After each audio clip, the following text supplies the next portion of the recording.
সব নিয়েছিস তো? টাটা। মেয়ে তো চলে গেল স্কুলে, এবার আমি আমার কাজে হাত লাগাই। আর সারাদিন শুধু সংসারের কাজ আর কাজ।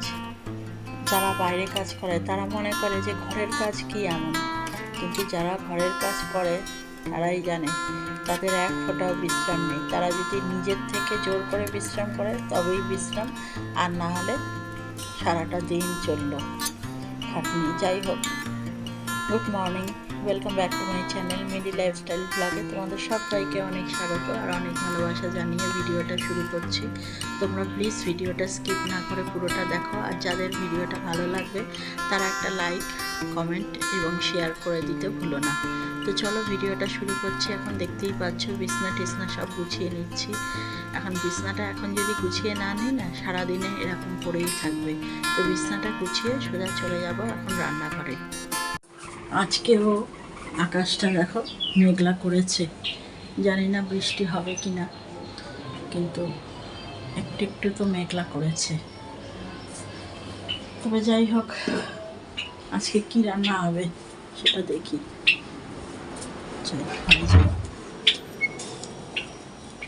ও, আজকে কি রান্না হবে প্রথমে তো ভুলে গেছিলাম বলতে। রান্না তো ঠিক করাই আছে। কালকের যে ইলিশ মাছ ভাপাটা করেছিলাম তার মাথা দুটো রয়ে গেছে, ওই মাথা দুটো দিয়ে এই যে পুঁই শাক হবে। দাঁড়ো, পুঁই শাকটা নামাই।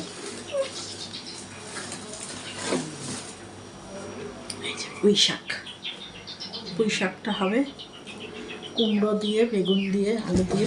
পুঁই শাক ভালো লাগে তোমাদের? মাছের মাথা দিয়ে, ইলিশ মাছের মাথা দিয়ে আমার তো ভালো লাগে। আর হবে হলো, দাঁড়া বলছি,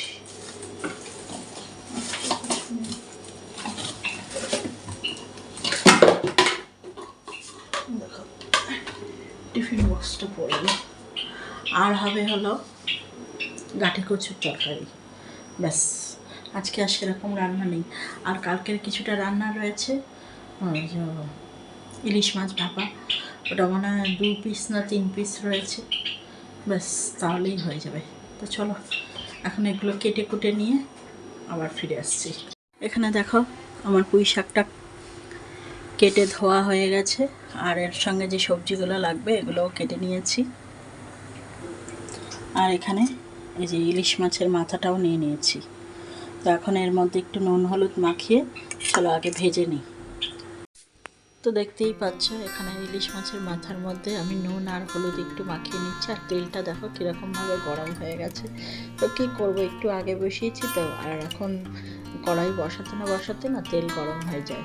তো এখন আমি একটু নুন হলুদ মাখিয়ে নিচ্ছি মাছের মাথায়।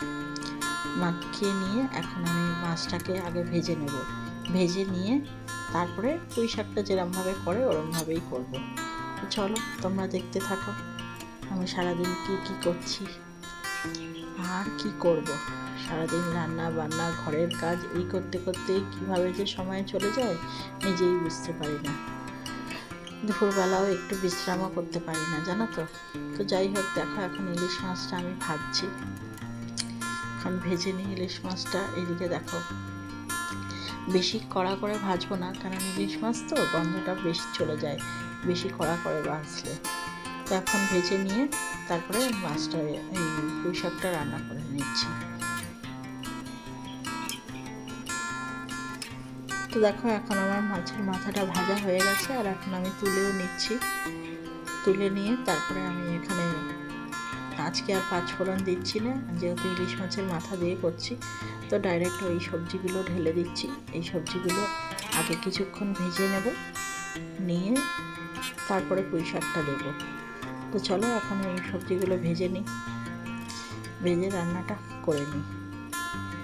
চলো, এরপরে দেখো আমি এখানে করছি হলো গাঠি কচুর তরকারি। তো গাঠি কচুর তরকারি করার জন্য অনেকে গাঠিটাকে দেখে সিদ্ধ করে নেয়, আমি কখনোই সিদ্ধ করি না। আমি তেলের মধ্যে জিরে তেজপাতা ফোড়ন দিয়ে তারপরে প্রথমে আলুটাকে কিছুটা ভেজে নিই, তারপরে গাঠিটাকে দিয়ে বেশ অনেকক্ষণ ধরে ভেজে নিয়ে তারপরে মশলা কষিয়ে যেরকমভাবে গাঠির তরকারি রান্না করে আমি ঠিক সেইভাবেই রান্না করি।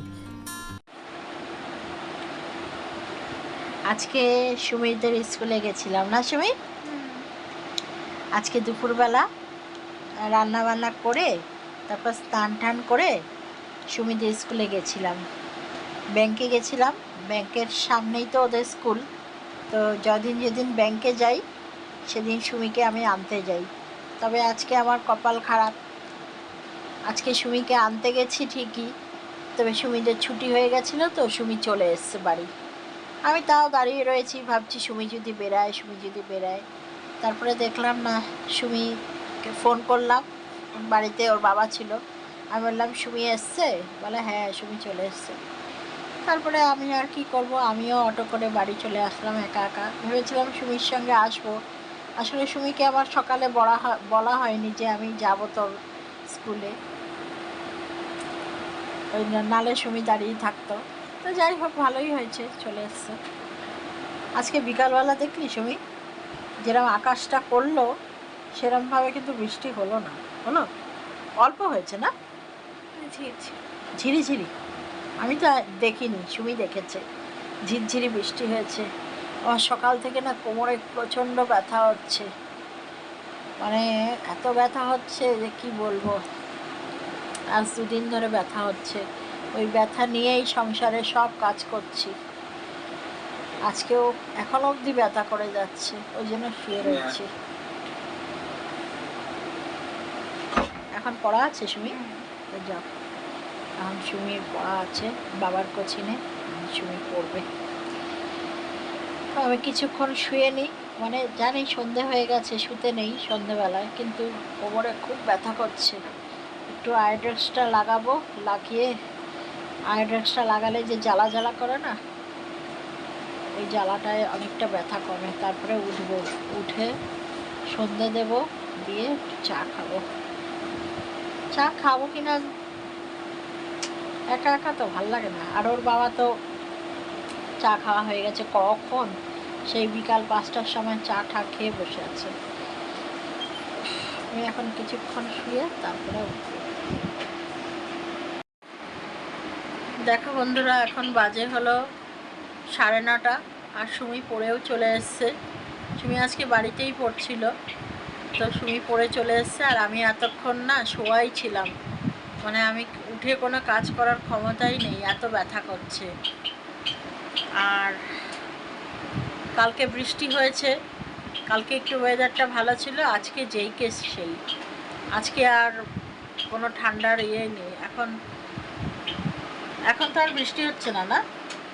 আর আমি এখন সেই বিছনায় যে বসে রয়েছি, তখন থেকে বিছনায় বসেই রয়েছি, বিছনা থেকে নামতেও পারছি না, ব্যথাটাও কমছে না, এই অবস্থা। আর আজকে আর বাড়িতে রুটি করতে পারবো না, কারণ আজকে এতটাই শরীর খারাপ লাগছে। তো রুটি আনতে বলেছি ওর বাবাকে, আমি বলছি রুটিটা শুধু নিয়ে আসো, আজকে আর রুটি করার ক্ষমতা নেই, দাঁড়াতেই পারছি না, রুটি করবো কি। তো চলো বন্ধুরা, আজকে ভিডিওটা খুব ছোট্ট হলো, কারণ কিছু দেখাতে পারছি না। তো চলো আজকে ভিডিওটা এখানেই শেষ করে দিচ্ছি, আবার দেখা হবে কালকে। যদি শরীর ভালো থাকে তাহলে নতুন ভিডিও আসবে তোমাদের জন্য। তো চলো আজকের ভিডিওটা এখানেই শেষ করে দিচ্ছি, দেখা হচ্ছে একটা নতুন ভিডিওর সাথে। ততক্ষণ তোমরা সবাই ভালো থেকো, সুস্থ থেকো, আর আমার পাশে থেকো। চলো টাটা।